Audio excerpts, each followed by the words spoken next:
What's going on, everybody? It's your buddy, it's your pal Spaz Phoenix, the YWC reality check, and you know the drill. You don't see my pretty sexy face, so you know I'm not alone. Kristen's not able to join us tonight, unfortunately, but for the first time in a long time, we got Senor Guapo. Say what's up, Senor Guapo.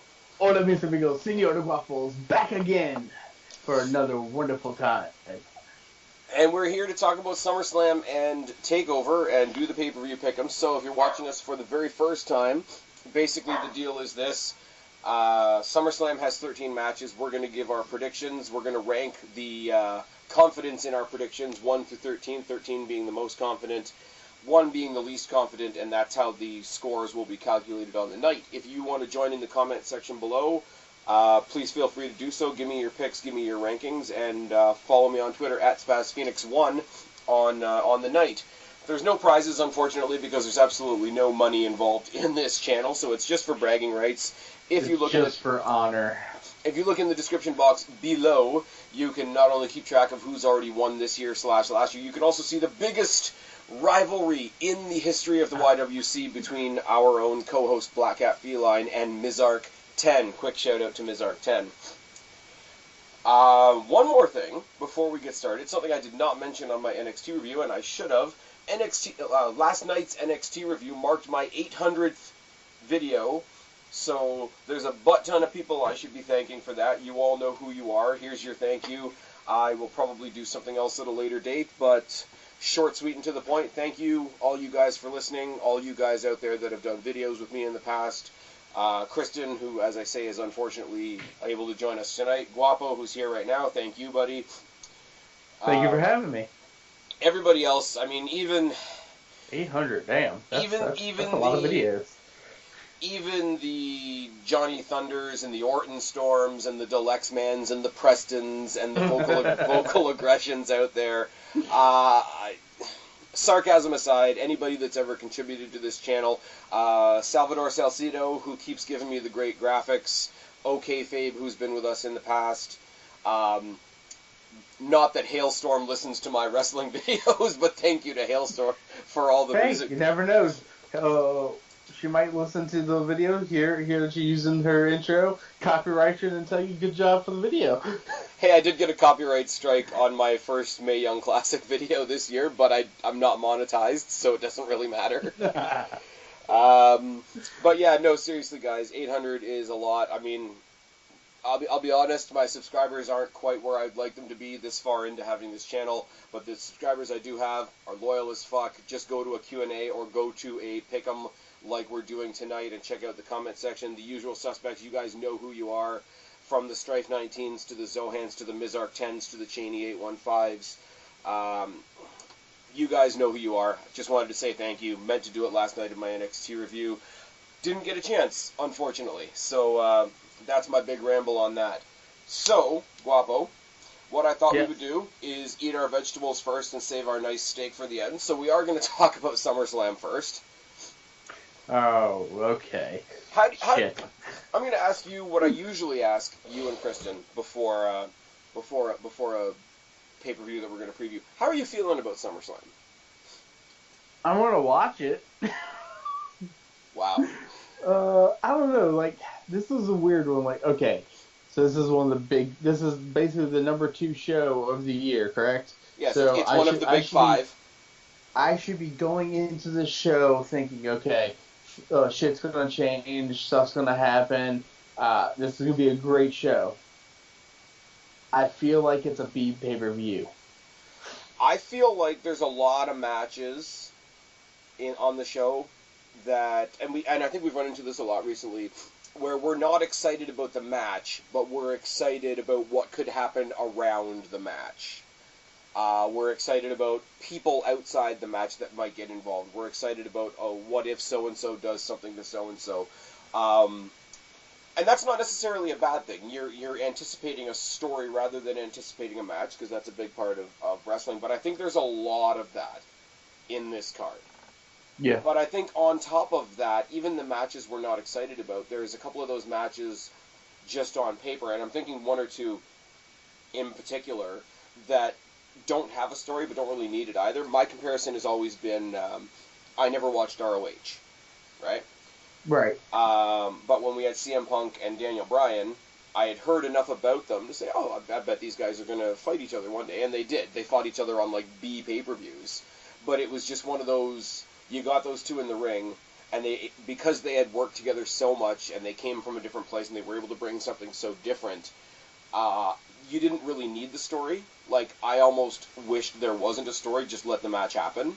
So in those situations, you don't need a story. And I think we've got a couple of those over the course of this coming weekend as well. So while there's not a lot of wowing stories going into the show, I think there are a few instances where that's okay. Yeah. Sorry. Yeah. I think the same. Yeah. There's quite a few matches that I wouldn't have thought that they would put together, but I'm kind of happy they are because of the potential of the wrestlers in those matches, that what we can get out of it, especially with, I know we're not going to talk about the match right off bat, but Rollins Ziggler with returning Ambrose, it's going to be interesting to see how they use that dynamic with this match. Oh yeah, that's what I mean. Like, there's interesting things that could be happening through the pay-per-view that's going to make the show good. However, I feel, in just my little opinion, they could have built storyline for some of this stuff a little bit better. Okay.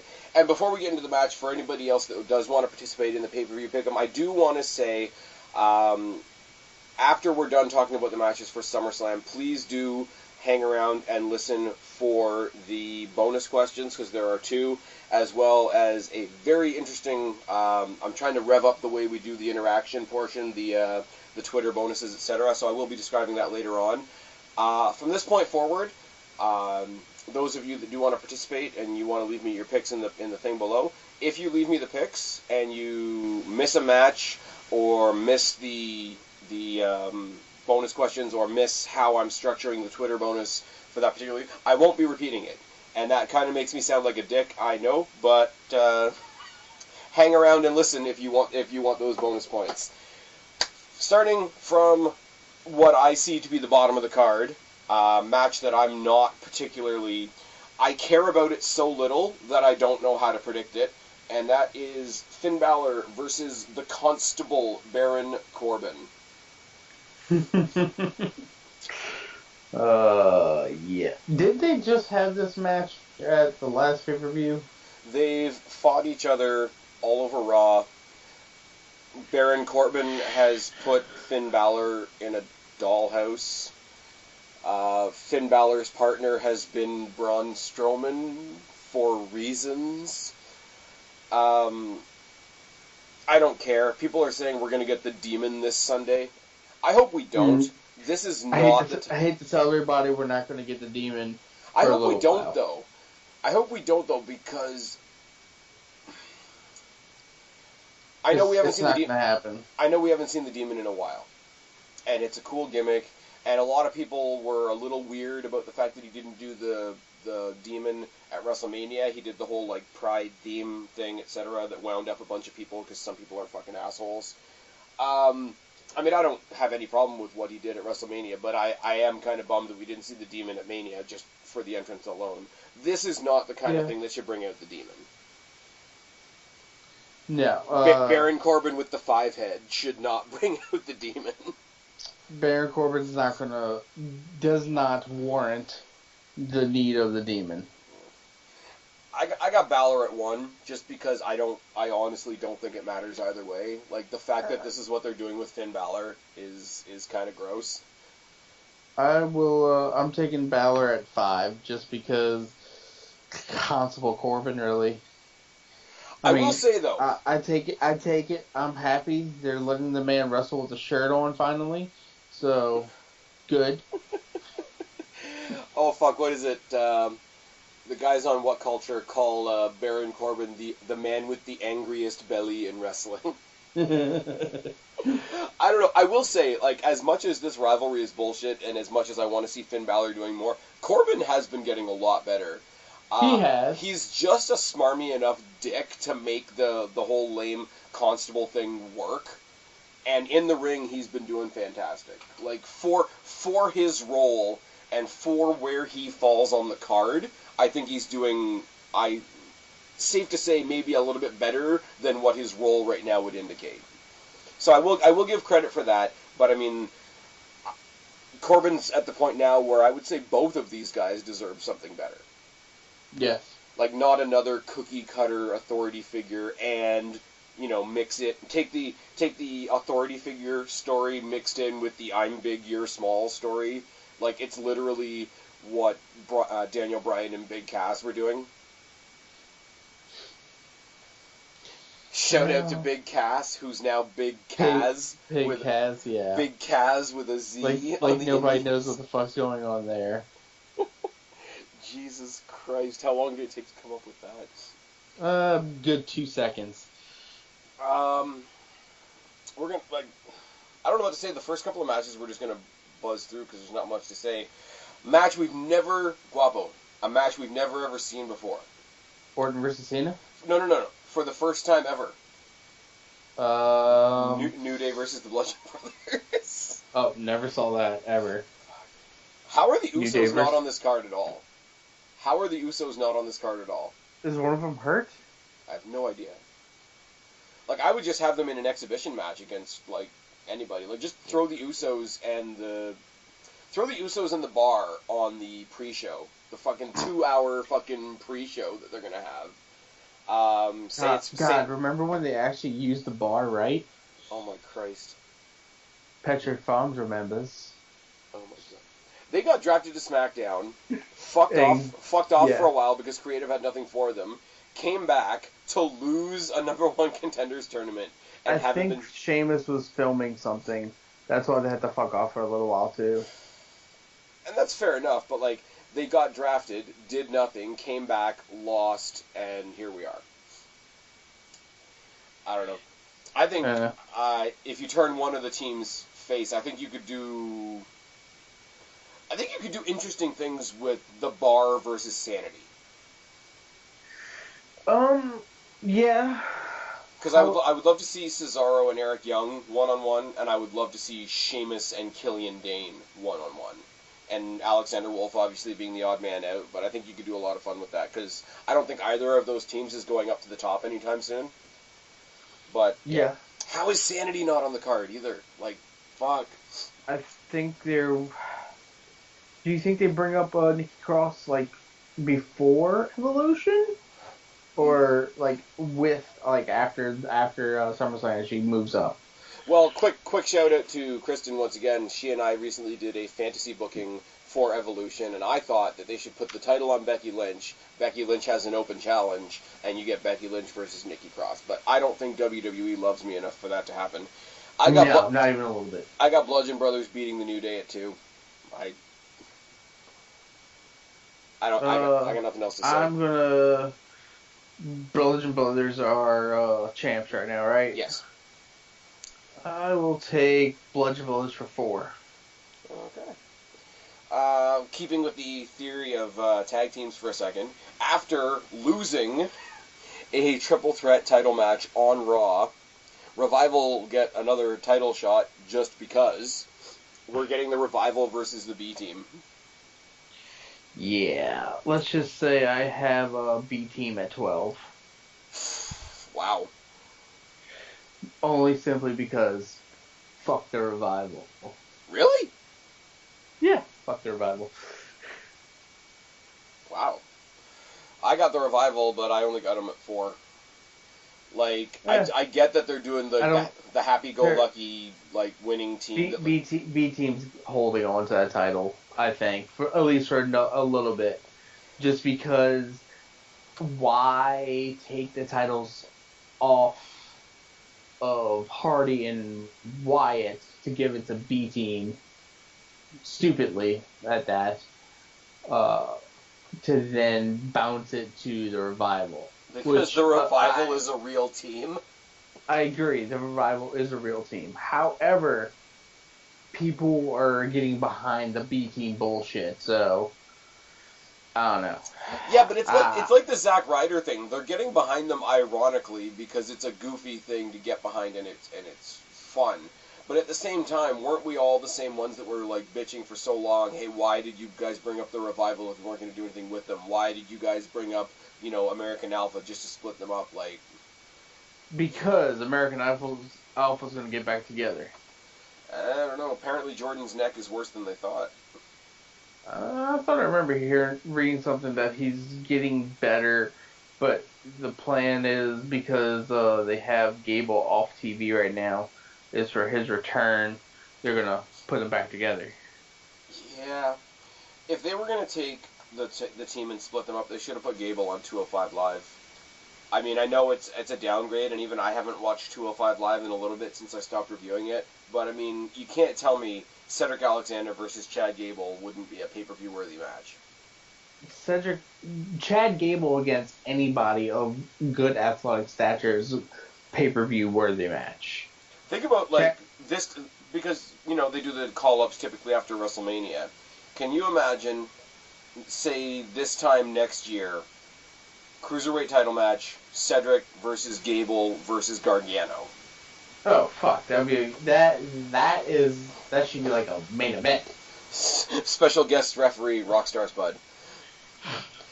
Anyways, I got Revival at 4, you got the B team at 12, and I think that's your gamble for the night. Yeah, maybe? I'm going to put this out there, I don't want you to be right. Like, I'm guessing Revival because I think it's actually going to happen, but I also kind of want it to happen. Well, I will say this, though, like, did we think that these two guys would be here when we heard that Miz was getting drafted back to SmackDown? No. Absolutely not. So I will say, good for them. To be honest, I thought they would have probably fucked off by now.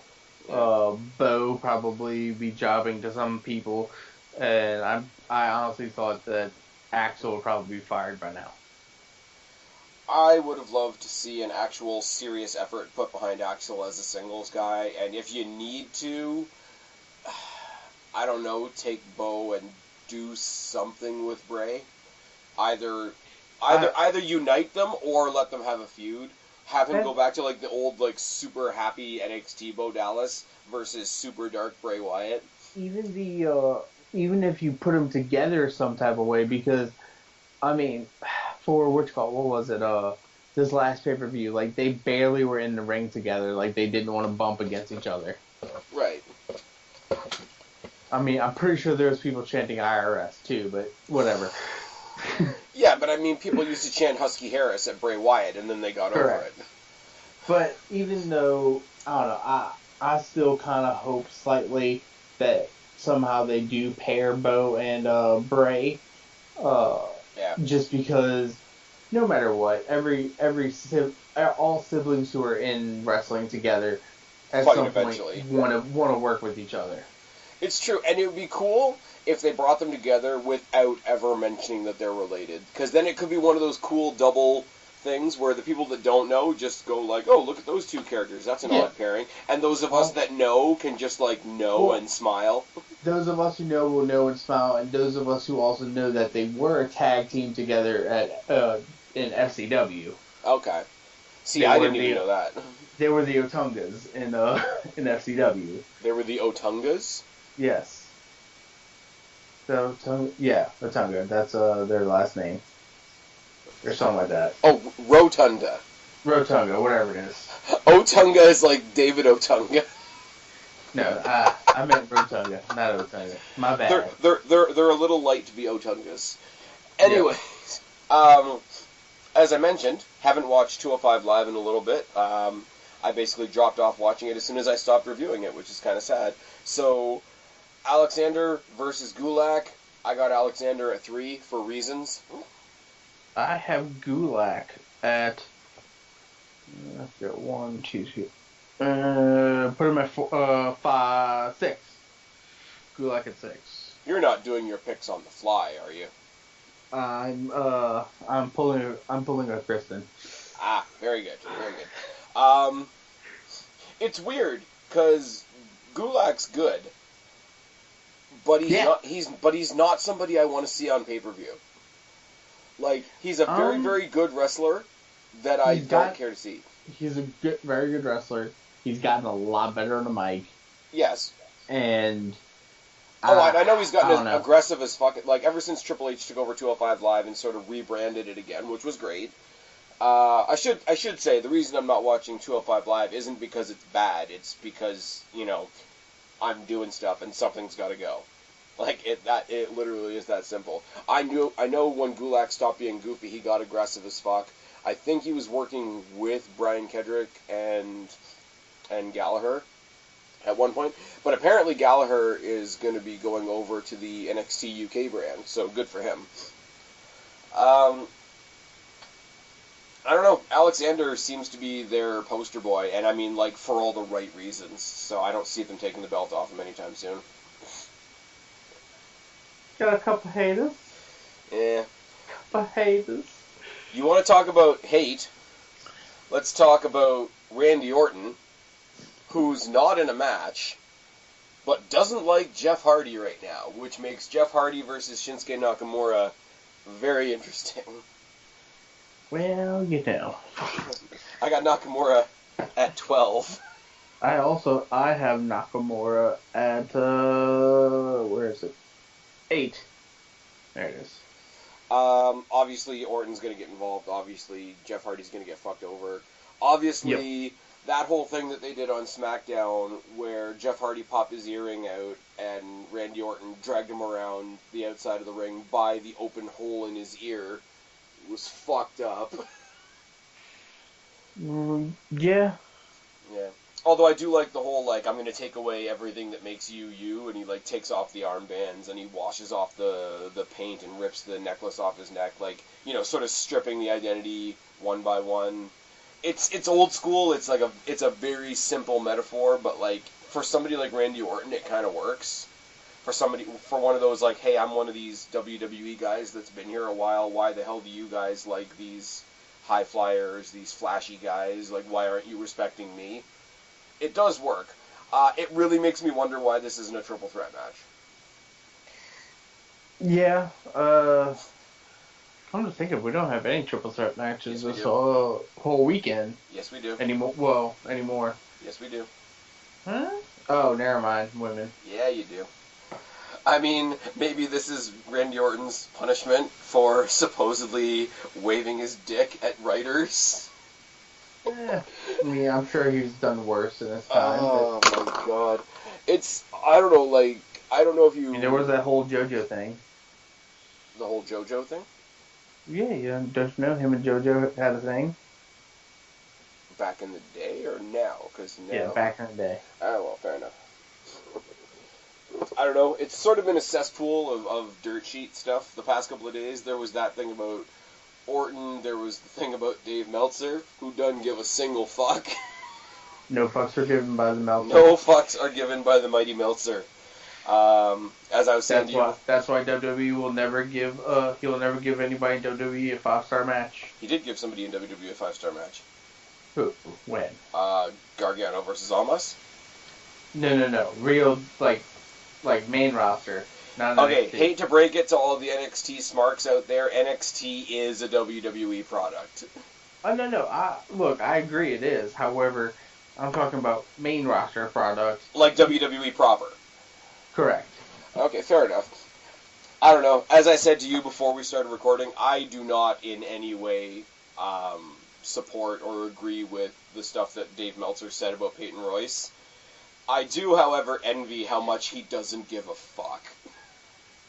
Like, the abacus to count the fucks that Dave Meltzer does not give is huge. Anyways, Nakamura is going to beat Jeff Hardy because of shenanigans, and I guarantee you at Hell in the Cell we're getting a triple threat match.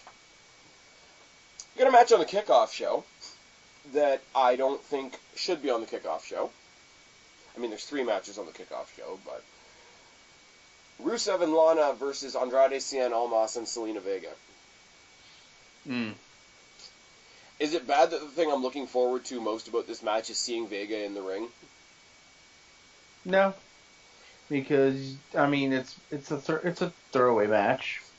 So I don't think it is though, because they have been building this up over some weeks. Rusev versus Almas, like once the whole Jeff Hardy Orton thing goes away, Rusev and Almas are two guys that could get in that U.S. title picture. I almost wish, like, obviously Zelina Vega and Almas are a package, but I wish they could go in separate directions as far as, like, their actual matches. Like, obviously, Almas has a match, Vega's going to be in his corner, Vega has a match, Almas is going to be in her corner, but I wish we could see more of her in the women's division, because we didn't even see her that much in NXT. Like, she almost got the Alexa Bliss treatment, so I hope that doesn't happen on the main roster. I mean, look where Alexa Bliss is now. Shout out to Abby Felicity on Twitter, who absolutely loves me and all my commentary about the women's division. Oh, Lord. I see you, Abby. It's okay. As much as, Rusev is a thing, and as much as Lana is over, Almas and Vega got to take this match. Almas and Vega are my lock for SummerSlam. They are my 13 pick. Go. Damn. I have Almas and Vega winning, but at my number 2 slot. Is that based on the fact that you think it's just a throwaway match? Pretty much, yeah. Yeah, I don't know. There's something about, like, Almas's second match on the main roster was against the WWE champion. So he's going somewhere. And I would love... I don't think that they'll do it necessarily, because they're so new and whatever. I would really love if we got sort of like an Edge and Lita type scenario where they both got to be champions at the same time. Mm-hmm. Like, going into Money in the Bank, we did have the possibility of Rusev and Lana being Mr. and Mrs. Money in the Bank, which would have been a little bit lame, because, I mean, in the ring, Lana is still Lana. But, I mean, Almas and Vega as dual champions, even if Almas picked up, like, the U.S. title, and she picked up the SmackDown Women's title, like, you could have a cool little power couple dynamic there. And, I mean... I'm just interested in finally see them, like, properly use Almas on the main roster. Yeah, I mean, his first match was Sin Cara, his second match was AJ Styles, so there's a bit of a direct leap there. They're automatically seeing his potential. But if you notice, though, like, Almas and Vega, like, yeah, they do the whole, like, she's his manager, she's his, advocate or business partner or whatever, but, like, once they're down at the ring, they act more like a tag team than they do, like, a client and a manager. Right. Like, when they do the double pose, when he poses on the edge of the apron and she poses up on the ring, like, or up on the ropes right above him and whatever, like, that's a tag team thing. Mm-hmm. But, like, especially with Evolution coming up and old wrestlers coming back and NXT being involved and whatever, like, could you see the two of them versus Gargano and LeRae? Could you see the two of them versus Bryan and Brie? Probably not. That would be good. That'd be Agreed, real good. I'm not saying you're gonna... Can you see... Versus AJ and Wendy Styles. Versus AJ Styles and Dixie Carter. Ooh. Versus Rey Mysterio and Vicky Guerrero. I'm going to hell. I'm going to hell. That's wrong. It's kind of wrong, yeah. Vicky! I mean, Undertaker and Michelle McCool. Yeah. We know who will carry the match. Oh my god, Almas and Vega versus Cena and Nikki. Oh god. You know what? As much as we're laughing, I wouldn't, just as a spectacle, like, with no main event status, with no titles obviously on the line, just as, like, here, we'll put it on a house show as a thing that happened, I wouldn't mind that at all. I really wouldn't. Like, it probably would be fun. Maybe I'm crazy. Like look at something like the Mixed Match Challenge. Like, it's fun for what it was. I mean, it didn't mean anything. Right. Oh my god, Almas and Vega versus Strowman and Bliss. Oh god. Yeah. Anyways, that's just watching Almas die. Yeah, but Vega versus Bliss though. Oh no, look, we have time. It could still happen. Yeah. Almas is going to have some kind of gold by the end of the year. I guarantee it. He's going to be tag team champions with Sin Cara. Oh, Christ. Anyways, we need to move on. We need to move on. Charlotte, because there actually is a triple threat match on this card. Charlotte versus Becky Lynch versus Carmella. I'm going to let you go first, man. I want to know what you think of this match. Even though Mella is money, and I love Becky, it's not going to happen. The Queen's going to get the title, and she's going to hold it till Evolution. Okay. I really think she's going to be... She is one of the poster women for that. She's the Roman Reigns of the women's division? Is that what you're saying? Yes, but more likable. What do you got her ranked at for that?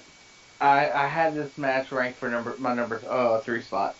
Okay. Just because it can go different ways. However, I'm seeing them using her as the poster woman along with the woman who wins the title for the Raw match. Which we're going to get to.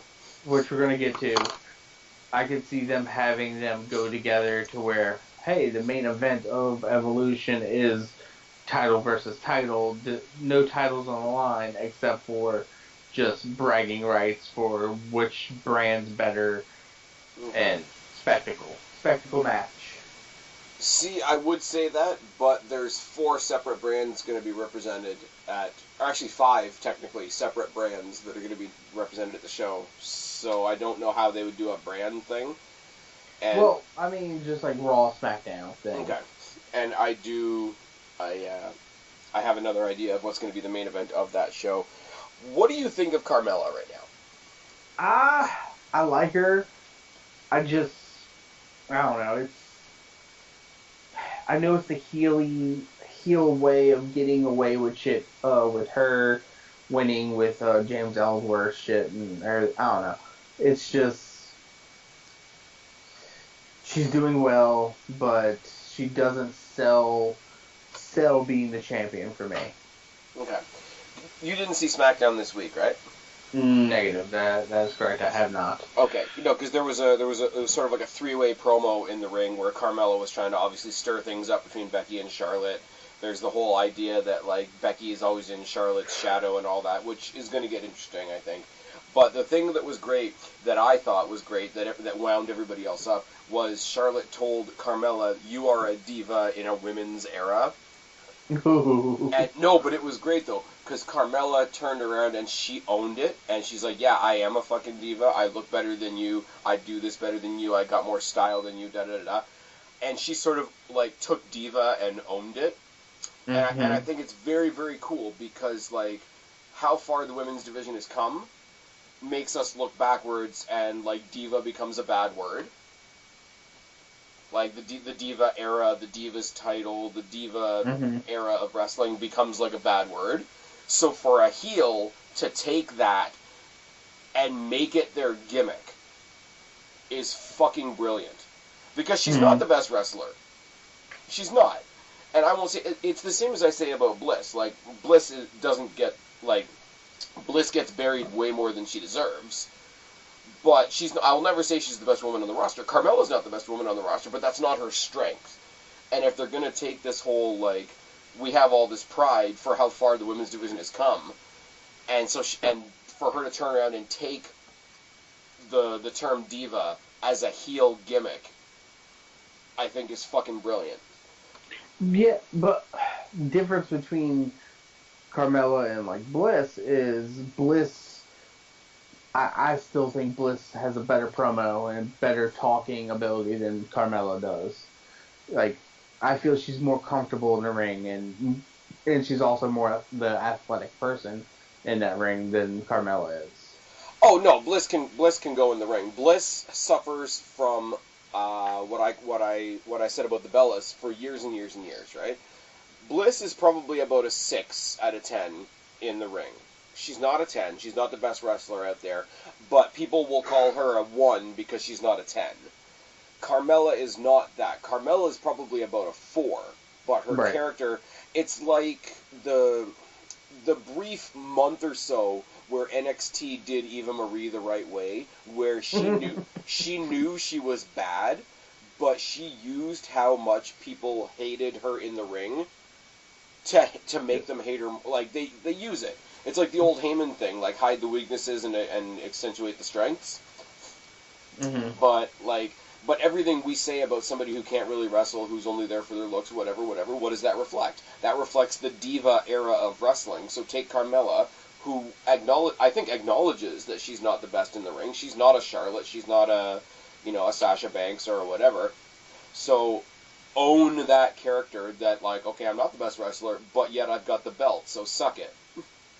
Did you hear the rumor that Eva Marie might come back for the Evolution pay-per-view? Let it happen. You know what? They say there's going to be over 50 women competing on that show that night. You know there's going to be a battle royal of some kind. Yeah, of course. Let her come in and be like, honestly, if she comes in for 2 seconds in a battle royal and that ruins your show, you need to fuck off.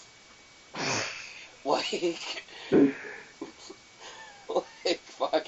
I'll go back to my dear friend Abby on Twitter. Like it's still real to her, damn it. Alexa Bliss ain't allowed to win because she's blonde and white. Right. Anyways, I'm not going any farther with that tonight. You got Charlotte at 3. I got Carmella at 11. Okay. Carmella's winning this because I think we're going to tell a better story.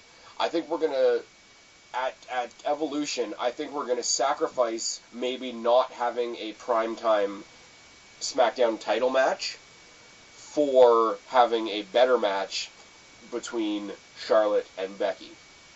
Because I think we're going to have sort of a two-headed monster at Evolution, because, we still reference the four horsewomen all the time.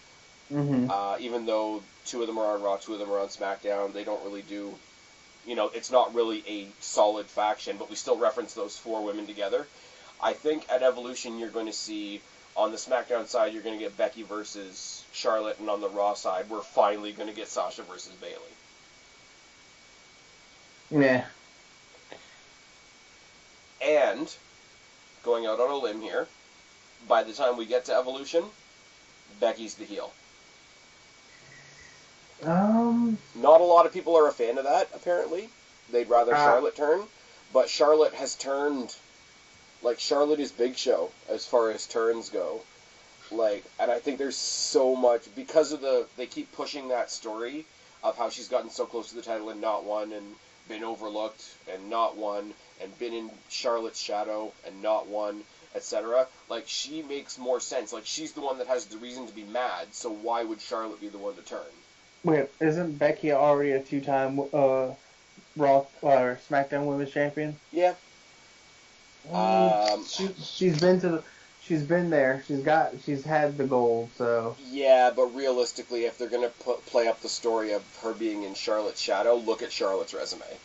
Yeah, true. I mean, she's getting closer and closer to her dad's numbers. So. Yeah, this is true. I just think, I don't know. I have nothing to base this on because we haven't seen it. I think Becky could be such a great heel if they let her try it. Anyways, let's flip the script. Talk about my girl, Alexa Bliss. who's gonna keep her title? Because I got Bliss at 8. Well, you remember how you said about that wacky number? Mm-hmm. I got Ronda at 11. Ronda at 11. Okay. Just like I said, my prediction for that Evolution match is going to be Ronda versus Flair for the main event. And also, I feel them taking the title off of Bliss just simply because of all the crap that's been going on. They're going to have some type of Weasley or some type of way that she tries to, interfere to win, but I think Nia comes out and stops her from doing whatever, and Ronda wins it. I don't know, because they want the Evolution pay-per-view to be really spectacular, right? Mm-hmm. So, I'm sorry, and all due respect to the rest of the women's roster, the biggest thing happening on that women's roster on both shows right now is Ronda Rousey. Yep. I don't think they can help themselves from saving Ronda's title moment as being the final moment of Evolution. Like her winning the title, like that moment of like my transition to pro wrestling is complete, Mm-hmm. belt over my head. I think they want that to be the final image of Evolution. So I think right now either Alexa cheats, somebody helps her, or somebody tries to help Ronda that doesn't like Bliss and it backfires. You run a little side story with Ronda like snapping on this other person that fucked up and cost her the title. Get that out of the way. She gets thrown into some whatever number one contenders match that we can see a mile away. You get that redemption story a couple months later at Evolution. Shit is the Roman Reigns. Yeah, but we like Ronda Rousey. Like, okay, and I know it's been said to death already. When Ronda Rousey came over, right? Right. Before WrestleMania, and we were like, okay, she's transitioning over. We know she's a beast. Her promos are kind of eh. We're gonna see her at WrestleMania. She's gonna be in there with two retired guys and a woman that's not a wrestler. It's gonna be nothing, and it ended up being one of the best matches on the card. Yeah. And then she pulled off literal magic, pulling a good match out of Nia Jax. And then she had the whatever you want to call it match against Alicia Fox on Raw. Would we have predicted that like she's the one carrying women's matches with women that have been there for years? I think she's the one carrying it because she's new, because we know what she can actually do. I think the thing is, like, I think her style dictates the pace of the match. Like, yeah. I think she has because she's been a real fighter, her style can't help but dictate what happens in the ring. And all credit in the world to Alicia Fox for absolutely ragdolling for her on Raw. I mean, that, and it helps that when she is in the matches, like, against Nia, or the match at Mania, they worked with her, and she knows how to sell.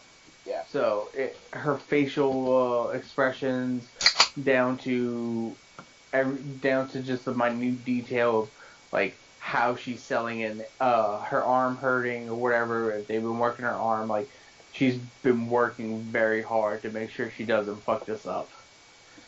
And the other thing is too, it tells. You can tell. And it just sort of occurred to me just now. All three matches that she's had so far have not really they've been a couple of them have been one-on-one matches, but it's never been just her and another person carrying a story.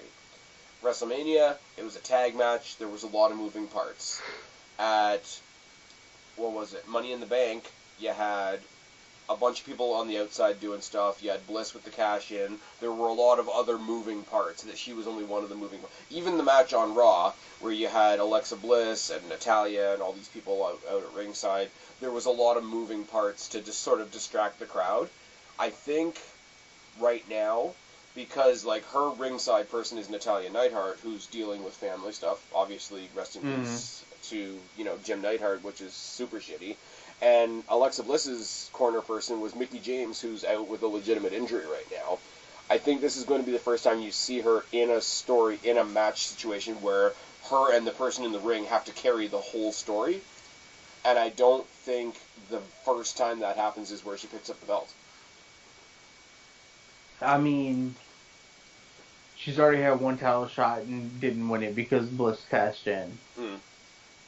This time, she's 1-on-1 with Bliss. It's a big show. She's been in the company for now, 6 months?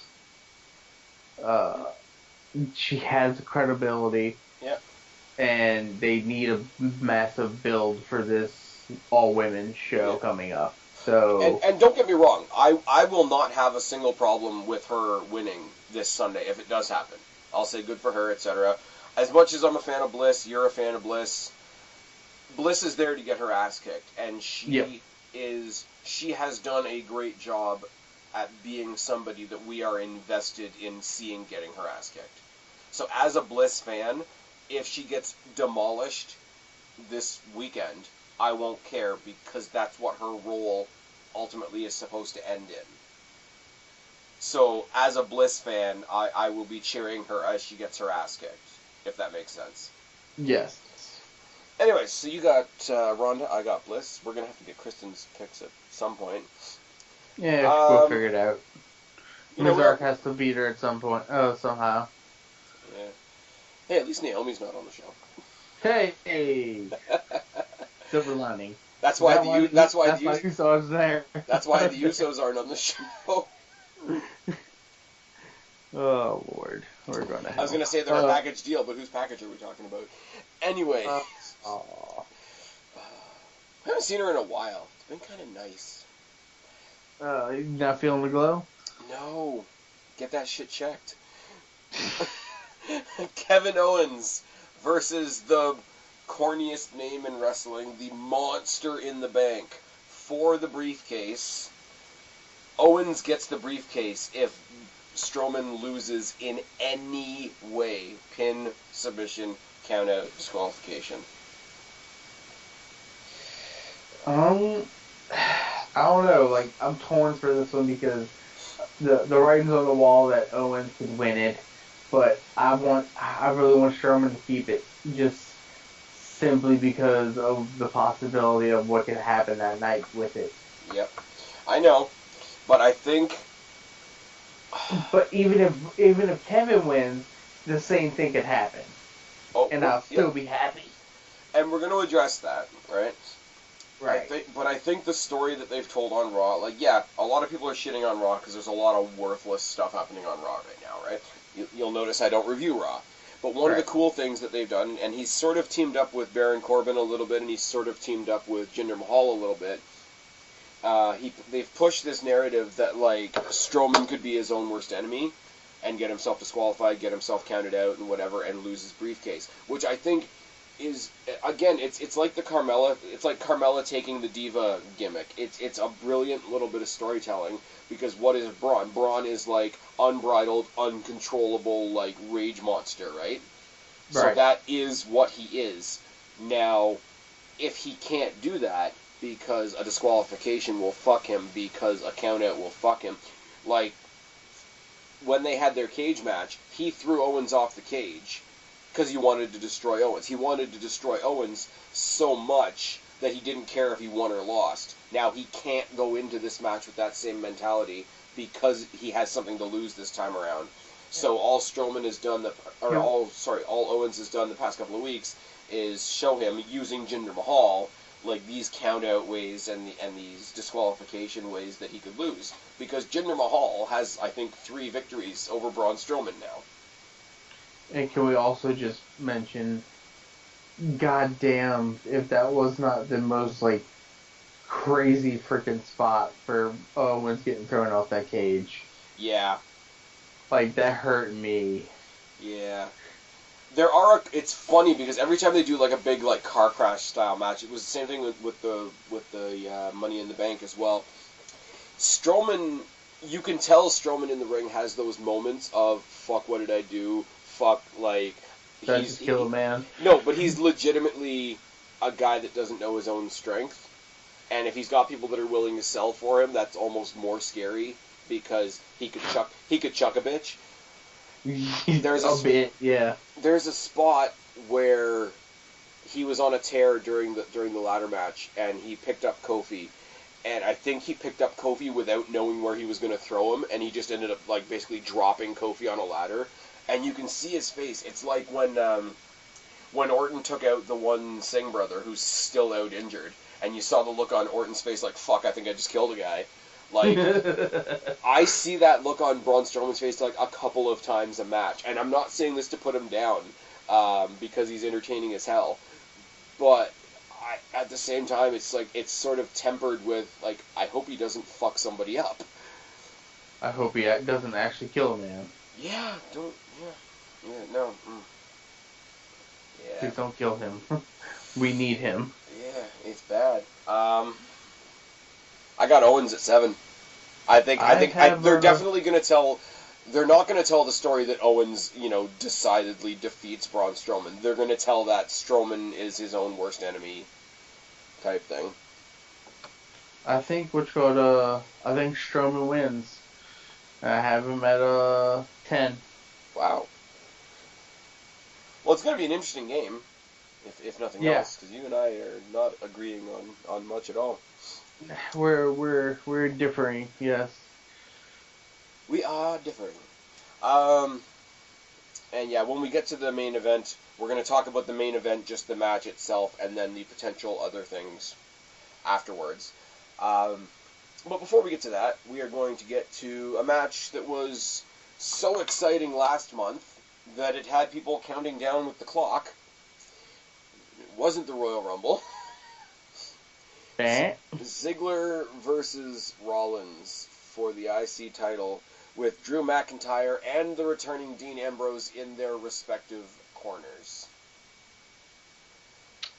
Not gonna lie, I'm kind of excited for this match. Just because I know it's gonna be fun. But, with that being said though, I have Ziggler at 7. Well, we're close on this one. I got Ziggler at 9. But my reason's because Dean Ambrose is back. Yep. He's jacked. Yep. And he wants a title. Yep. So fuck Rollins. Pretty much. So, are we going with the obvious heel turn? Fuck yeah. Okay, so we're going to flash forward a little bit. One of the bonus questions, guys, is does Ambrose turn heel at SummerSlam? Not just yes, but fuck yes. Alright. I said yes as well, by the way. I would never have thought. See, because here's the thing, though. It's the only way that the way he came back makes sense. Because if he's just back to be Rollins' buddy, I don't know how to say what I'm saying properly. If he's just coming back to be the supportive face that we saw on Monday night, then his comeback being at SummerSlam just to be in somebody else's corner is the most fucked up anticlimactic comeback ever. Agreed. Like, if he just came back to be Rollins' corner boy, that makes no sense. The unfortunate thing, really, about all this is, as soon as they made this announcement, like, okay, Drew's going to be in your corner, well, who am I going to get to be in my corner? I got this guy. As soon as Ambrose came out, immediately, I wanted them to announce McIntyre versus Ambrose for the pay-per-view. As opposed to the corner bullshit. Like, I mean, Ambrose comes out looking like the next generation of Triple H, as a lot of people said. Yeah. Obviously, the time off's done him some good. He got rid of the shaggy dog haircut. Good for him. Renee Young, on her first night on commentary, was his first night back. I thought that was a really cool moment for the two of them. It'll be weird to hear her on commentary if he does turn heel, because she'll have to sit on commentary and talk shit about her husband. But it's the only thing that makes sense. And it's sad, though. Like, this is, where we said about Ronda a second ago, like, you have two guys in the ring, but all the other stuff happening on the outside.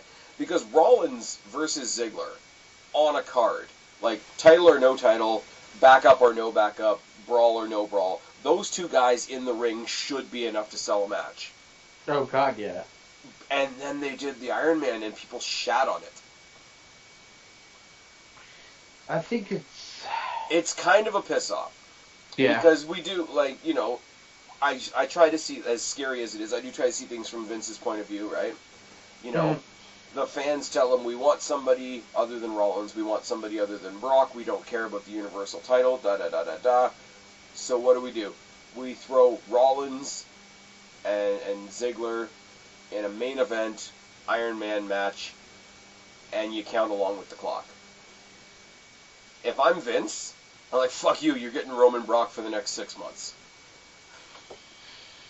I mean, that's essentially what he has been giving us, so. Is it, though? Because they've only had 3 matches. They had WrestleMania, they had Greatest Royal Rumble, and they had this. Don't get me wrong, I don't want to see Brock versus Roman again. We're not even talking about that match yet. But, like, when people are like, oh my god, we get it every month, I'm like, you don't even get Brock every month, let alone Brock and Roman. I think it's more just because we have watched Brock and Roman main event the Big Five. Or Big Four. Well, 3. Oh, if I can make a side note for a second. Multiple times. If I can make a side note for a second, shout out to the possibility that SummerSlam and all the other fun stuff that comes with it may be in my neck of the woods next year. So let's just all, if you guys out there all love me, let's just cross our fingers for a second and hope that on Sunday the announcement is made that SummerSlam's coming back to Toronto. Seeing as the last time it was in Toronto, I wasn't able to go. Don't remember why, but I wasn't able to go. That's another story for another time. Realistically, if we think things are going to go the way they're going to go in the main event, I would like Rollins to sort of be freed up to join that picture. And I realistically have no issues with Ziggler holding the title at this point. They fucked Ziggler around for so long, like up and down, being a jobber, being a ragdoll. This pair that he has with McIntyre, even though it sort of came out of nowhere, it does work. He's got a title. He's carrying it really well. Eventually, they're going to split, and him and McIntyre are going to go at each other, and that's going to be fantastic. I couldn't see Ziggler in the main title picture, but I can definitely see Rollins in the main title picture. So I can see it in him in the main title picture. But then again, I'm a Ziggler mark, so. Oh, so am I. Would I like to see it? Yes. Do I think they're going to do it? No. Probably not. If I'm looking at what do I think WWE is going to do, who's more likely to get a title shot, Rollins or friggin' Ziggler? Rollins is slowly, sort of low-key becoming the guy on Raw again, which is also pretty cool. I think the next time we do like a Raw versus SmackDown show, you want to talk about like who represents their brands and whatever. I think very realistically we could have Seth Rollins versus Daniel Bryan. God, yes. I would love to see Tyler Black versus Bryan Danielson. I mean, personally, I would rather, if they're going to do that, I would rather Seth Rollins versus AJ Styles. Yes, that would be also fun. But already people are getting sour on AJ Styles. I think it's just because people think they're not allowed to like things for a long period of time. But anyways, speaking of Daniel Bryan, I have Miz at 9. I have Miz at 6. But here's my thing, though, right? In all seriousness, Daniel Bryan's going to be all in. Oh, fuck off, no. No, see, here's the thing, though. Here's my theory behind this, right? WWE, it took them a while, but but WWE now knows the absolute babyface that they have in Daniel Bryan. I think they recognize all the elements in Daniel Bryan that brought us to that match at WrestleMania 30, where it was the people's moment and all that kind of thing, right? Mm-hmm. So at the end of a story for a babyface like Daniel Bryan, he has to win the last match. The only way Daniel Bryan wins on Sunday is if he's leaving the company. I think if Miz wins on Sunday, which I want him to, then you know we're getting more, which means you know Daniel Bryan's like, by the way, fuck All In. Fuck All In. Oh, come on. With a rusty pipe, fuck All In. So you're not going to watch it? I might laugh at it, I'm not going to lie.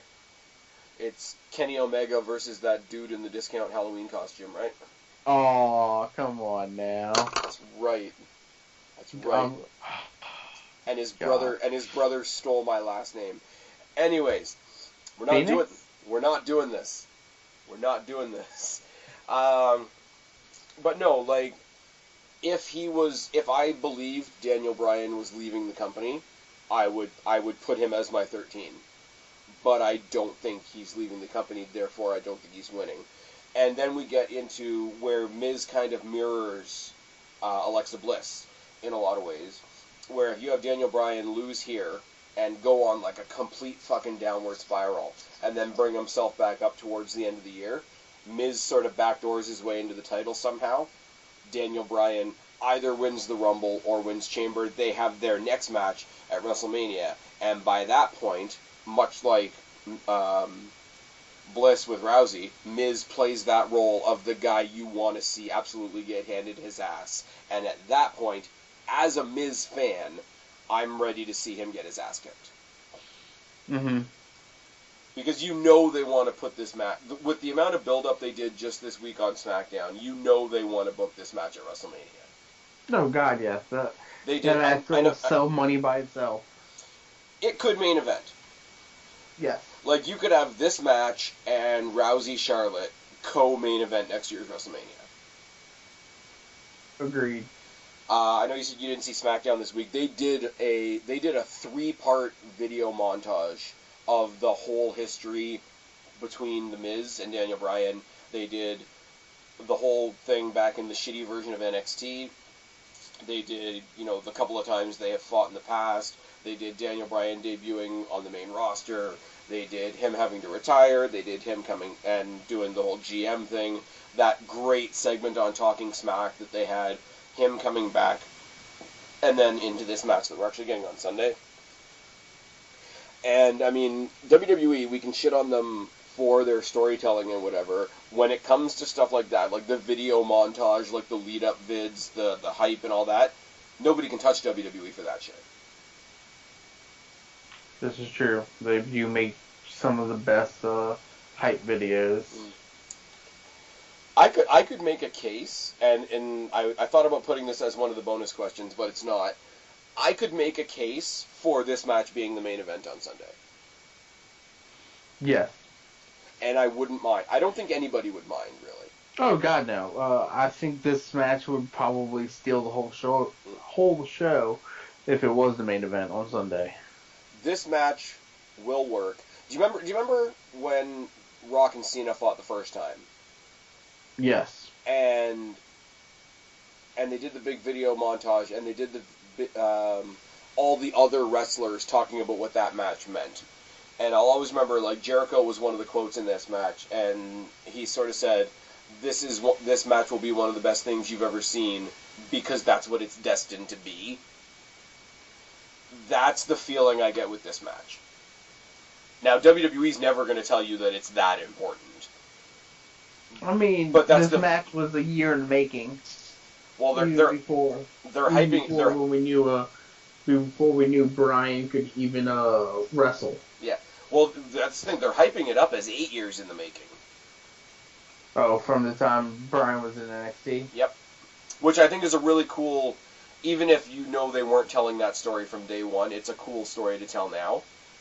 But I think at the same time, and I'm going to make one more John Cena comparison, think back to the John Cena CM Punk rivalry, right?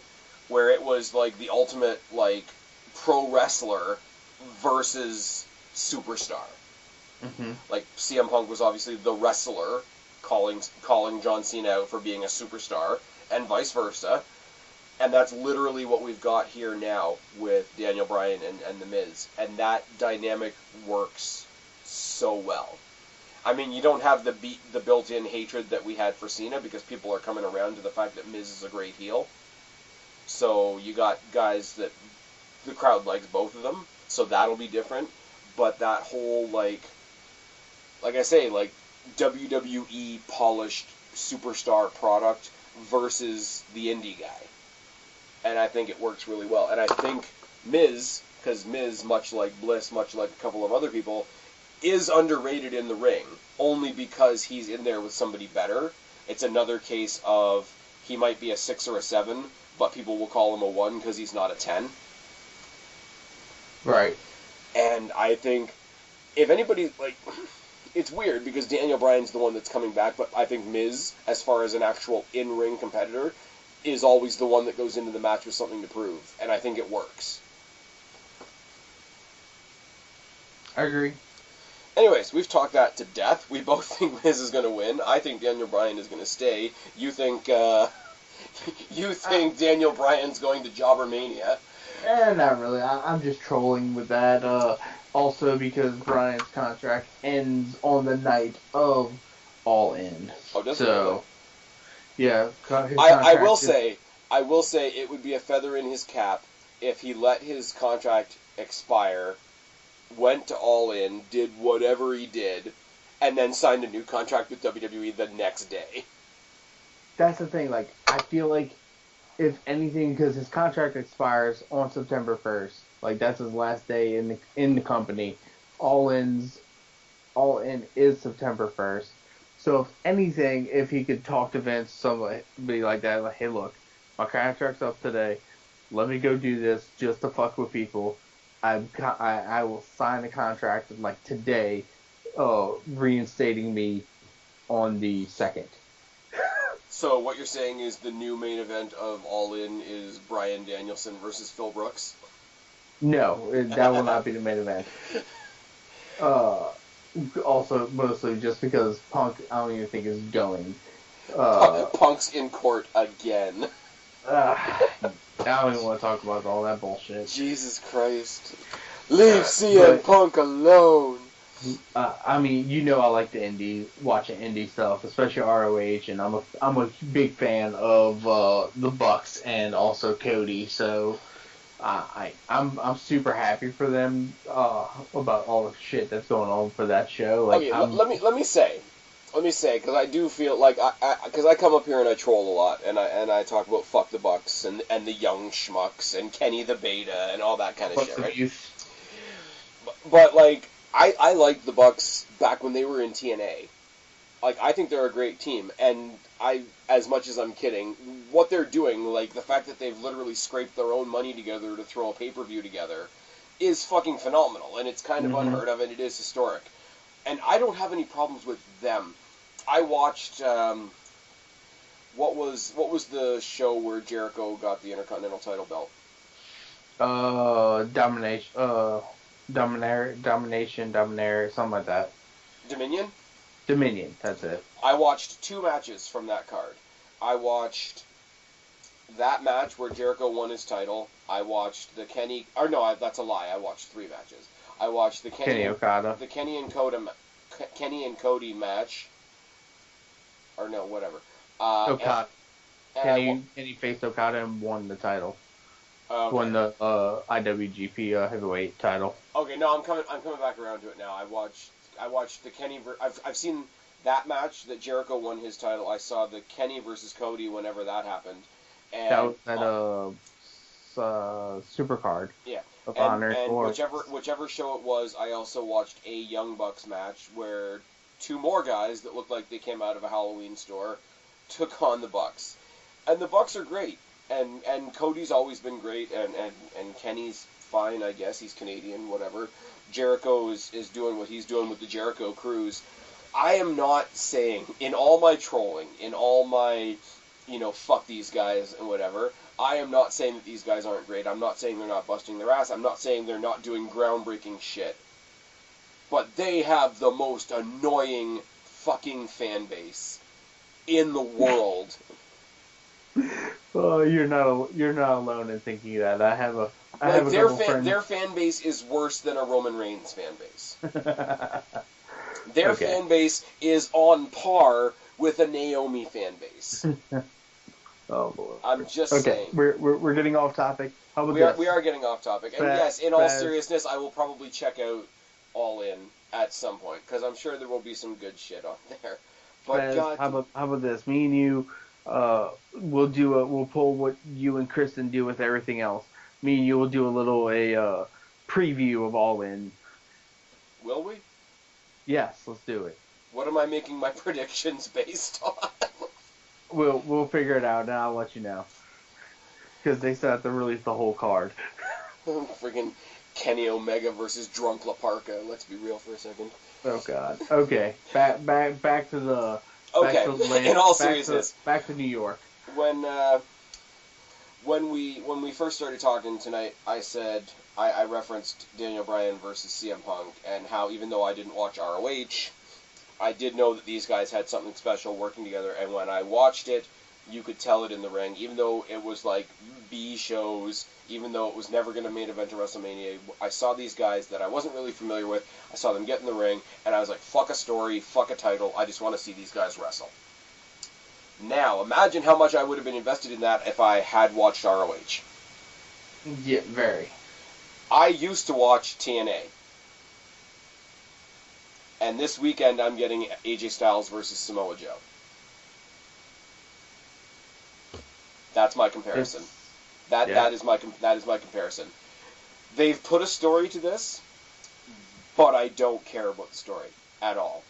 That's not to say that the story is bad. I'm saying that it doesn't need a story. Just, this is one of those scenarios that we were talking about, where it was just, tell me AJ Styles is fighting Samoa Joe, and I will buy the show. I will turn on the network. I will buy the ticket. I will. Somebody put up a graphic a while ago, like from 10 years ago, like a graphic from SummerSlam's card, like the title match this Sunday, and a graphic from like some TNA show 10 years ago when they were fighting for the X Division title. And it was just like, who would have thought this would have ever happened? Nobody. This is going to be fucking phenomenal. This is going to be two guys that are like, it's a brand new rivalry for the WWE, but we're going to see this in like 10 seconds in, we're going to be like, these guys know each other. These guys have fought so much. These guys are 2/3 of the most famous triple threat match TNA ever put on. I mean, it's really unfortunate that they don't have Christopher Daniels in WWE, because that would be badass. Yeah. But, like, how great is this match? And everybody's saying, oh yeah, well, we said the same thing about Styles and Nakamura, and look what they did. I don't think you can fuck this up. Unless AJ Styles walks into the ring on Sunday and hoofs Samoa Joe in the dick, they can't fuck this up. Or he pulls a Jeff Hardy. Oh, Christ. Drag him around by his earlobe. Oh, Lord. I have Joe winning. I have Joe as well at 5. I have Joe at, sorry, my phone closed, at 1. At 1? Just because the match is gonna be so good, I couldn't pick, or like, I don't know. It's one of those ones, like, I'm not sure where they're gonna go with it, depending. I can tell you where they're gonna go with it, because there's already been sort of a spoiler leaked. Huh. These guys are fighting again at Hell in the Cell. And that's such an easy story to tell. Samoa Joe gets some bullshit victory in on Sunday, and AJ Styles gets his, the rematch clause that apparently everybody gets, and Joe says... Except for Finn Balor and Kevin Owens. Yeah, but Owens lost it to Goldberg, so you'd have to pull Goldberg out of retirement again. Yeah, true. You know what's funnier than Kevin Owens as Universal Champion?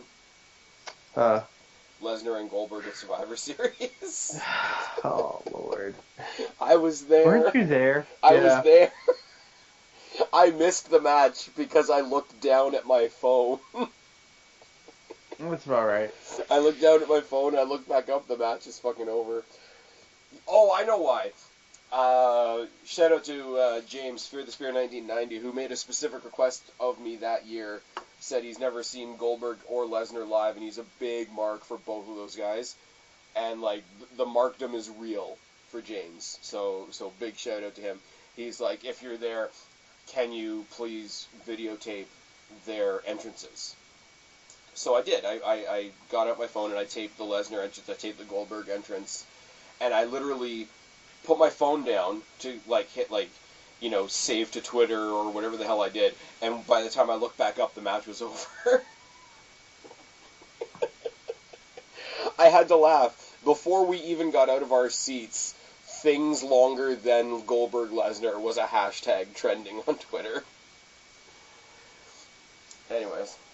Yes. But yeah. So yeah, Joe. I got Joe at 1. I got Joe at 1. I got Joe at 5. Is it bad that, like, okay, yeah, I'm looking forward to the match on Sunday, but I'm already more looking forward to what they can do in Hell in the Cell? No, because you know there's a good storyline that can happen after. this weekend. There's a good storyline that can happen after, and I will say one of the cooler concepts to come out of TNA was the Lockdown pay-per-view. Mm-hmm. Where like the whole pay-per-view took place in a cage. So we definitely know these guys are not strangers to cages. I think if anything, they're gonna have to dial it back so they don't like shred faces and shit like they do in TNA. But I mean, it is what it is at the end of the day. Right. Let's talk about it real quick. Lesnar, Roman. Okay. Speaking of just these two for now, and then we will get to other possibilities. Roman 13, I really don't care anymore because I hate that this is happening again. What do you think of the Heyman stuff? Oh, it's that's brilliant. Because you're giving Heyman an out to leave for a while, I guess, because Brock's fucking off and going to go fight in UFC.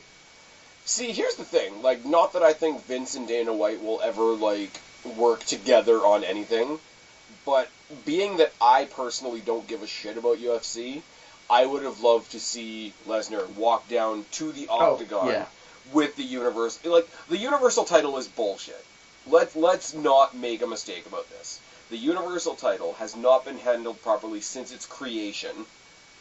It's only been put on people that were doomed to fail. Balor won it and had to get rid of it the next day. Kevin Owens got handed it and then got squashed by an old man. Old man got beat up by a roid man, and the roid man has been fighting with Roman ever since. It looks like a fruit roll up. People don't care about that title. This is why, like, when we have Kristen on with us and she says, I want my championship to be back on Raw, I see her point, but at the same time, nobody cares about that title. The title, like if you want to say quote-unquote the title, is either on AJ Styles' waist right now or it's on Dolph Ziggler's waist right now. Right. My thing is the fact that title can be worth something. However, they have not given it to nor used it properly since Kevin Owens. But this is what I'm saying, though. Like, and I don't just mean this as a dig at Lesnar, because I'm not necessarily taking a dig at Lesnar. Lesnar has his place in WWE. Lesnar has his specific uses in WWE. I'm saying we don't need that title, period. The title on Raw is the Intercontinental title. Yeah, agreed. Well, the thing is, though, that's your opinion right now because we haven't had a title on Raw, the main title on Raw since having Kevin being the champion 2 years ago. Yeah. But I mean, like, the way they handled that, I didn't even really believe it at that, because when, think back to Triple H himself, when he was still actively wrestling, when they first split the roster, when Eric Bischoff was the GM of Raw, they took the Undisputed title to SmackDown, ironically with Brock Lesnar, and what's his name? Bischoff didn't have a tournament, didn't have a battle royal. He appointed Triple H as the champion. And then people wondered why the WCW big gold belt never really meant as much as the WWE title in the WWE, because it was established as a handoff. And I think that's part of... They tried with Balor. What happened with Balor absolutely sucks, because that could have been really cool. That could have been a good jumping off point. But they didn't do that. And instead, they started it with a handoff, and that handoff was from Triple H right to Kevin Owens. So Kevin Owens never felt like he deserved it. So he lost a belt that he never really deserved to a part-timer. That part-timer lost to another part-timer. We never saw it. The only person going after it was a guy that nobody wants to see. There's never... From the night after Balor won it and had to hand it over, there's never been a reason to care about that belt. There's never been a reason to think that that is the belt. And I think trying to resurrect that belt at this point is almost a lost cause. I mean, you got to at some point, but back to your point of, it would be fun to see Brock Lesnar wear the title around his waist to the Octagon. Yeah. Wearing it to the Octagon, yes. However, the little the funny thing around like our group and stuff we've been talking about, wouldn't it be great if Brock had the fight against If or DC Strowman cashes in, yeah. at UFC. Problem is with that, if Brock somehow manages to lose, he's not going to be a very happy person, and he's not going to want to do anything remotely like that. I was going to say, he would probably write it into his contract that Strowman would be waiting in the wings, and if he won against Cormier, I don't know anything about Cormier or UFC, I'm just saying. Cormier is a very good fighter. However, Brock has a height advantage, has a length, as in arm length, reach advantage, and also Brock is fast as a motherfucker inside that octagon. It is ridiculous how fast that man can move. I think it would be something like Brock would probably put it into his contract that okay, if I beat Cormier and become the UFC champion, then yeah, go ahead and do the Strowman story. If I become UFC champion, with the also variable, he cannot be more fucked up. If he can still be coherent and everything like that, he can't be all cut up and fucked up type shit. No, it could happen, but then again, you say, look at the two big egos of Vince McMahon and Dana White. Are they going to sit at the same table long enough for that to happen? I don't know. That's the thing. There's money to be made somewhere in there. I think they're gonna get a more working relationship, fairly soon, especially with the fact that they are acquiring more former or current-ish sort of fighters like that, with the recent signing of what's his name? Not Keith Lee. That's the NXT guy. Fuck, I can't remember his name. Hey, we gave them CM Punk, alright? Yeah, CM Punk. That's who we gave them, and now we have fucking a douchebag YouTuber calling CM Punk out because he wants to fight him in the UFC. We gave them CM Punk. We got Brock Lesnar, Ronda Rousey, Shayna Baszler, Jessamine Duke, and Marina Shafir. We also who the hell was it that we just signed? I can't remember his name. McGregor. Huh? McGregor? No, we did not sign. They did not sign McGregor. McGregor versus Sheamus, third main event at WrestleMania. Alright, so we know Roman's winning the match. But, here's the thing. Towards the end of the night, because we know this is going to be the main event, there are a lot of things that can happen. I want to bounce I'm going to bounce about 8 scenarios off of you, and then I'm going to ask you one very important question. And that's going to be the second bonus question of the night. We could have Roman win clean. We could have Brock win clean. We could have Roman win, Strowman cashes in. We could have Roman win, Kevin Owens cashes in. We could have Brock win. We could have Brock win and Owens cashes in. We could have Brock win and Braun Strowman cashes in. We could have those guys cash in and lose. We could have those guys cash in and win. We could have Heyman turn on Brock, manage Roman. Heyman turn on Brock, manage Owens. Heyman turn on Brock, manage Braun Strowman. So the second bonus question sort of encapsulates all those possibilities. The second bonus question I have for you.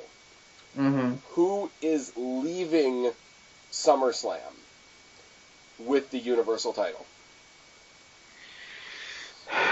Well, since I picked Braun, I'm going to say Braun. Okay. Because I got Owens. Yeah, that one's okay. Yeah, and that's just, there's no ranking on that. That's just, as you guys know, bonus points are 1 point each. Now, for those of you that have made it this far, there is a Twitter bonus for this, and there's no bonus questions for Takeover, which we're going to talk about in a second, but there is a Twitter bonus. Twitter bonus, all you have to do after you give me your picks, tweet this video out on Twitter. But this is how I'm going to know how you guys pay attention to the rules of the bonus questions. You will get a point if you tweet out this video and tag me in it. You will get 2 points if you tweet out this video, tag me in it, and tag my 2 co-hosts in it, at Guapo_504. Yep. And at Black Cat Feline. You will get 3 bonus points if you tweet out this video, including me and my co-hosts and somebody else that you know that you think might enjoy the content on this channel. That's how you get your 3 bonus points. The 3 bonus points will be associated with your score on the SummerSlam Pick'em. That goes for everybody within the sound of my voice right now. I will not on Twitter, and I will not in my comment sections be re-explaining this. If you didn't hear the rules, it sucks to be you. Good luck to everybody. May the odds be in your favor. May the odds be ever in your favor. Anyways, that is a thing that just happened. Takeover. Yes. On Saturday night. Yes. Guapo, do you think Takeover is going to wipe? Do you think Takeover is going to wipe the floor with SummerSlam? In between the 5 matches in Takeover and the 13 matches of SummerSlam, the 5 matches are going to be better than the 13. I think you put, for main event, you can't really, I think as soon as you have Ciampa Gargano, no last man standing for the NXT Championship, I'm sorry, as much as I just said about AJ Styles and Samoa Joe, sorry guys. Is it bad that I kind of wish this wasn't a last man standing, but more of a I quit match? I would be okay with it being an I quit match if it meant that one of them was leaving NXT, and they've already sort of played out that story once. Yeah. Last man standing, it kind of goes along with what happened to Aleister Black. It kind of goes along with, like, you can't really fuck up a last man standing match. You lose if you are not able to stand anymore. An I quit match could always do, they had the Mick Foley thing back in the day with the tape recording. You had, a heel JBL who was just like, fuck this, I don't want to play anymore. Like, I think there's a lot of ways you can sort of fuzz with a, what did we just say? Last man, or an I quit match. Last man standing is cut and dry. It's right. You're able to stand or you're not. Like, there's no way for the babyface to get redemption, and there's no way for the heel to come back and say that they got screwed. Unless, they got their feet duct taped to the turnbuckle post. Anyways, EC3 versus Velveteen Dream. I have Velveteen Dream at number 2. I have EC3 at 4. Ugh. I don't think... I don't think you can stop the Dream right now. Yeah, but, like, I don't think NXT... Like, I'm saying when they brought EC3 back, I don't think even somebody like a Triple H was prepared for how over EC3 was going to be. EC3 was one of the people, I think, that genuinely benefited from leaving WWE and going to TNA. Yes. Because he became their Miz. Yes. And EC3 versus Miz is a thing that needs to happen. Agreed, but he's over as fuck. Like, the fact that his chant at the NXT show immediately became NX3. So it's not just we're cheering for you, it's we're cheering for you in such a way that you are synonymous with this brand. Right. Like, he almost didn't get a chance to be a heel. No. Like, it was just, but, like, if you think about it, when he was back in TNA, like, he was over as fuck as a heel in TNA. Like, he was cheered as a heel in TNA. And the same thing's happening here. If he had stayed in, like, the original fucked up game show NXT that they had as Derek Bateman, fucking nah, I don't think he wouldn't agree. He would not have grown as a wrestler if he stayed as Derek Bateman. Yeah. I think he went to TNA with a chip on his shoulder, and it never went away. You want another example of that? Look no further than the guy we were talking about earlier, Drew McIntyre. Right. Chosen One Drew McIntyre versus, what are they calling him now? The Scottish Terminator? Yes. Which is a stupid name, but whatever. Yeah. It's funny because it's one of those things where it's two popular assholes. Mm-hmm. They're like, I think Dream is kind of the heel in this, but like heel face dynamic is out the fucking window on this one. I think Dream's winning simply because I know I heard a rumor that there's a possibility of him moving up after SummerSlam. I wouldn't mind that. I'm really nervous about anybody that goes up from NXT right now. And Dream, like, especially with a gimmick like his. I feel like he'd be received okay. No, I mean the way they present him. Yes. Like, how easy would it be for Vince to look at Dream and be like, "Oh, cool, we've got another Gold Dust."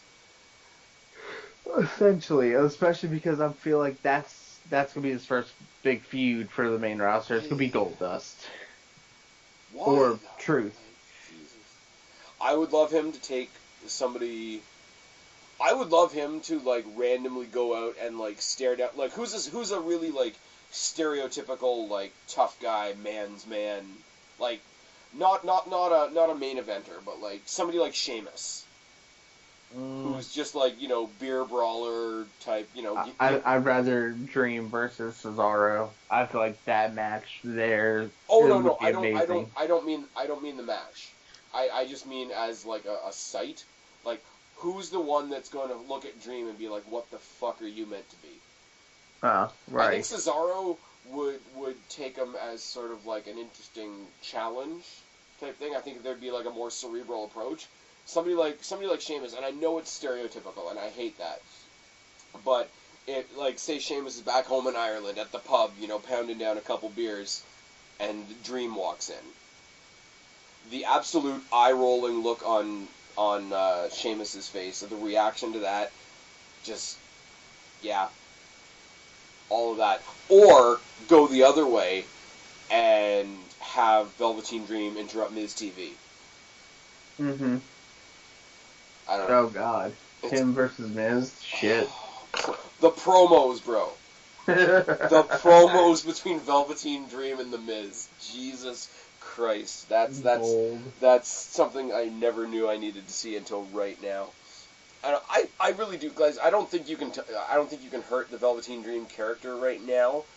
The only thing I can really think about EC3 doing as far as TakeOver is being one of the ones that lost the ladder match. I think he could do with a decent win, like a decent pay-per-view win under his belt now that he's back. And, yeah, I got EC3 at 4. Another rematch for the NXT Tag Team titles between the Undisputed Era and Mustache Mountain. Undisputed Era at 5. Same. I like Mustache Mountain, but Undisputed Era is way too hot right now to take those titles off of them. I was going to say, as a unit, they are the thing that's happening right now. Yes. Like, they are the DX. Like, they're going to sit there and collect belts for a while, and I don't think anybody's going to mind. I think eventually you're going to get the North American title off of Cole and onto Strong somehow, and then Cole's going to go for the main belt, and then there will be a time where those 4 guys hold the 4 belts. Yes. I'm predicting it, for sure. If they had a female in the group, the female as well, obviously.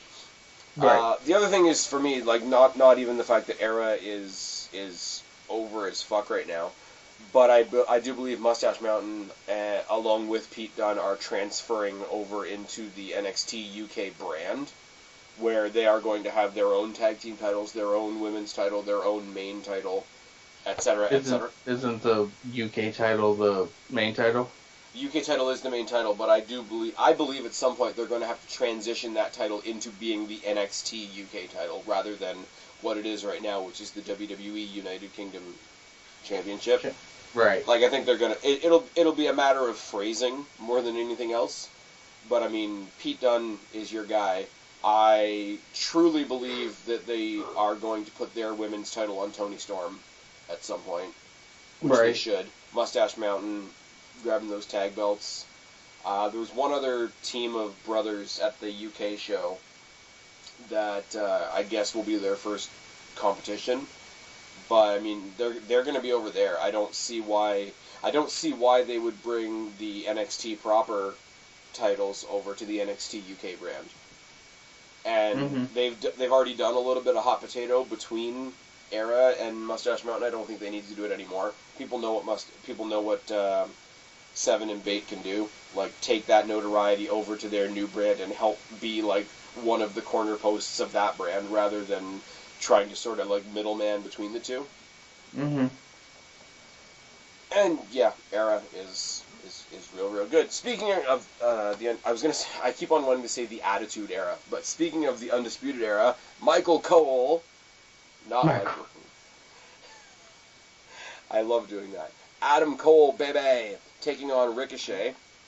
Now, rumors are Ricochet is wrestling through an injury, but even before I heard those rumors, I was going to say Cole's winning this. The matches that Adam Cole and Ricochet are going to put on have got to go for more than one pay-per-view. And I could definitely see Ricochet. I could see Ricochet winning that title WrestleMania weekend.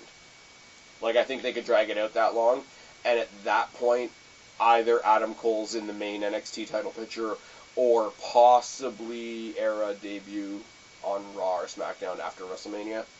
Right. One or the other. I mean, I would love to see him be the main champion. Like, I would love to see it. Like, it's a faction. Like, you want their leader to have the main belt at least for a little bit. But I don't think, as you say, they're a strong enough force. Even if they never get that, I don't think it'll hurt them as a unit. Right. The only thing I do predict, and I don't remember who I was talking to about this the other day, I do think when they move Undisputed Era up, I think it will go back to being Cole, Fish, and O'Reilly, and I think on the main roster they'll bring Roderick Strong up separately. Agreed. But I have Ricochet at 4. I think Ricochet gets the title, and Adam focuses on getting that NXT title. There you go. The other thing I was going to say about Roderick Strong, the response he got, did you watch the Greatest Royal Rumble? I did a little bit. I didn't watch all of it. Did you watch the actual Rumble match? Most of it, not all of it. Okay, because I was going to say there's a good portion of that match where it's just Daniel Bryan and Roderick Strong chopping the ever-loving shit out of each other. That part I did watch. Yeah. Roderick Strong got a decent response already, so I think they will try to mold him into sort of the babyface that he was when he first came to NXT. And, I mean, at the end of the day, that's not terrible either. I mean, like, they split up Enzo, Cass, and Carmella, and Carmella's doing okay. The other two, not so much. They split Nikki Cross away from Sanity, and she went on to have a great match with Shayna Baszler. So it could be good, it could be not good. You never know. Speaking of, I don't really know, and I don't know how great it's going to be. Shayna Baszler versus Kairi Sane. We got Baszler at 3, just because. Yeah, I don't see them taking the title off of her just yet. I got Sane at 2, and I couldn't tell you why if you asked me. All right, that's nice. I mean, I don't know how they went into this show. Unless Nikki Cross is injured, I don't know how this pay-per-view isn't the rematch from WrestleMania weekend. Yes. Or not WrestleMania weekend, Money in the Bank weekend. The match that she had with Nikki Cross where she didn't beat Nikki Cross. Nikki Cross just laughed herself into a chokehold and, like, smiled as she was passing out, like, a la Mankind. I don't know how NXT, who, you know, we expect a lot from NXT, let's be real, but I don't know how they didn't book this rematch. This rematch, it should be happening. Unless, like I say, unless Nikki Cross is injured. Nothing wrong with the match. They're really, really playing up the whole, like, this is a rematch from last year's Mae Young Classic. That ties into the Mae Young Classic this year. I guess there's a bit of, like, inter-promotional stuff there, but I'm not as excited about this match as I want to be. I'm probably not as excited about this match as I should be. I think if Kairi Sane was going to have a title moment, I think it should have happened a long time ago. Yeah. I don't know. It's the only match on this card that I'm not really that hyped over. I'm sure it'll be good, because Kairi Sane's great. Shayna Baszler's getting better every day. Shayna Baszler is another one. Shayna Baszler is a great example of how great Ronda Rousey could be if they decide to let her be a heel. Like, that total bully, like, everybody else around me is a fucking joke. Like, I'm gonna break you because I can. like Meltzer level of not fucks given. I like Shayna Baszler better than I like this match. And, I mean, Gargano Ciampa speaks for itself. Yeah, absolutely. I mean, this was really a toss-up for me, because there's so many cool directions they could go either way. I think I'm gonna go with the dastardly here, Ciampa, with number 1. So just because Gargano doesn't need the title. See, I hate saying that because it sounds like such a cop-out answer, because he doesn't need the title, but as a fan of his, I want him to have it at some point. I just don't know when I want him to have it, and it's a toss-up. I also have Ciampa at 1. Yeah. It really is one of those, like, these guys are going to wrestle again. I don't care who wins. I don't care what gets us to the next match. I want to see these guys wrestle again, and I want to see these guys wrestle again, and I want to see these guys wrestle again. Yeah. There was a funny meme I saw yesterday. It was a picture of Ambrose coming back, and then Ciampa, and Ciampa's caption was, "Ambrose, your return and then backstab your best friend. Formation is almost complete. All you're missing is the beard." Nice. Come back jacked to help a friend and then stab him in the back. I saw a great, we've been talking about, like, the whole, like, matches happening in WWE that have happened in the indies before and whatever. I saw a great idea that somebody had, and it was, like, one of those, like, fantasy booking graphic type things. And it was a 3-on-3 match, like sort of no rules type thing. And it was Gargano, Zayn, and Daniel Bryan versus Ciampa, Owens, and CM Punk. Jeebus Christ.